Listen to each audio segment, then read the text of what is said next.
She was just getting rid of the garbage when a pistol stopped her in her tracks.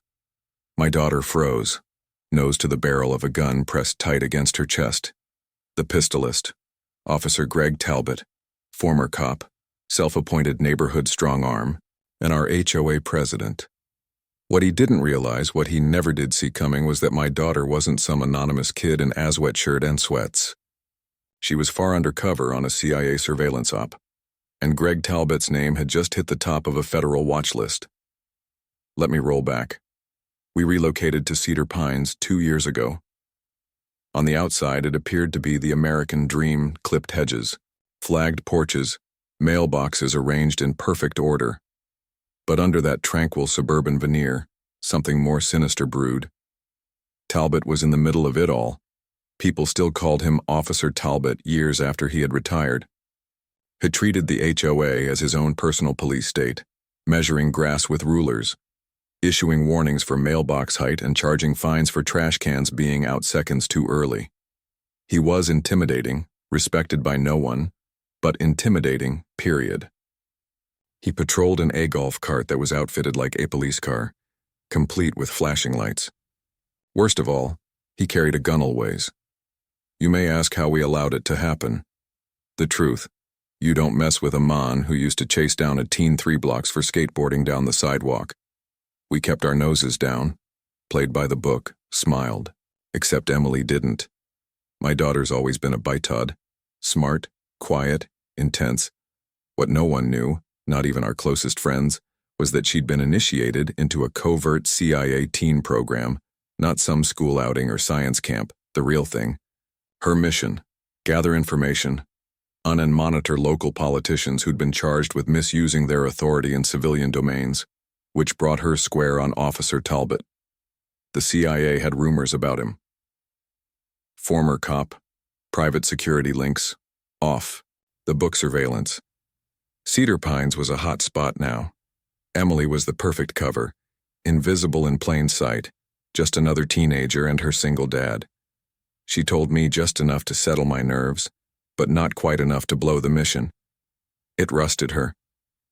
And then there was the day everything changed. Saturday morning she was taking out the trash, something she'd done a dozen times.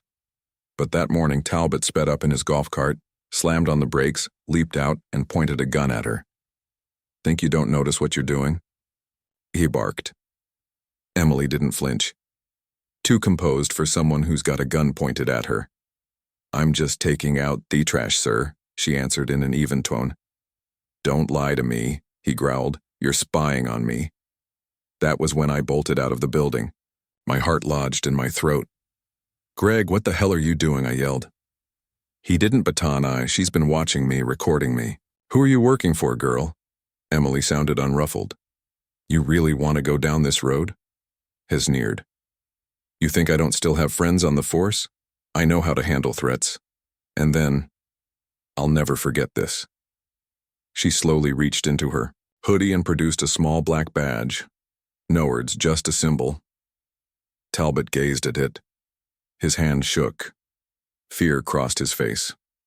"You've been flagged for several surveillance infractions," she said coldly. "I'm not your enemy, Greg, but the agency I work for is very interested in what you've been doing." I didn't quite catch it, but Talbot did, his hand unbunched. He holstered his gun, began to back away. "This isn't over," he snarled, then took off in his golf cart. Emily turned to me. "We need to talk." She broke it all down for me that night. Talbot was bigger than a badge-carrying thug. He was part of an outlaw ring of law enforcement officers using HOAS's fronts for clandestine surveillance operations. They tailed homeowners, hijacked Wi-Fi signals, and compiled DOSes on undesirable residents, immigrants, gay families, activists, single parents like me. The CIA had been tracking this underground network for years, but it had been elusive. Cedar Pines was a test ground. Talbot was dangerous, not because of his rank, but because of his affiliations, his paranoia, and his willingness to act without restriction. Emily had confirmed their projections. Now the mission needed to ramp up. The following day, a tinted window black SUV drove up in front of the house. A dark suit woman emerged, identified herself as Agent Ross, and talked alone with Emily for an hour. When Saitintorena, she was done, she addressed me and stated, "Your daughter is outstanding. She's been transferred to active status, effective today." That's when it sunk in. She wasn't training any longer. She belonged to something real. It all came very quickly after that. Secret monitoring equipment was put in place. Talbot's messages were tapped. His activities tracked. One morning, Emily handed me Atney device. "What is it?" I asked. "A bug," she said. He put it in under our mailbox. That was the final installation. Within 48 hours, Talbot was arrested quietly. No drama, no shock neighbors. The agency had made it all sound like an ordinary investigation. The cover story, he'd moved to Florida to be close to family. A month later, a new HOA president weighs in place. Carla, young, nice, human. She waved hello when she saw you. Listened when you spoke. The neighborhood began to exhale again. But Emily, she's different. Smart. More aggressive. I see her gazing at people here and there. Not kid-like, but like an expert. Always reading between the lines. I asked her if she ever wished she'd been a normal teenager for once. Sometimes, she said. But when you know what people like Talbot are doing, you know that normal isn't always safe. Someone has to watch the watchers.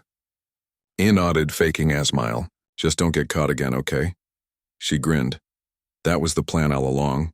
And then she shoved back her hoodie, slipped out the front door, and disappeared into the night. Just another girl on a task. And me. I'll never look at a tranquil neighborhood in the same way again. Because now I know behind every white picket fence, every waving flag, every counterfeit smile, there might be secrets more profound than anyone could ever dream. And occasionally Thesmal less danger, a kid collecting trash, is the one that topples the entire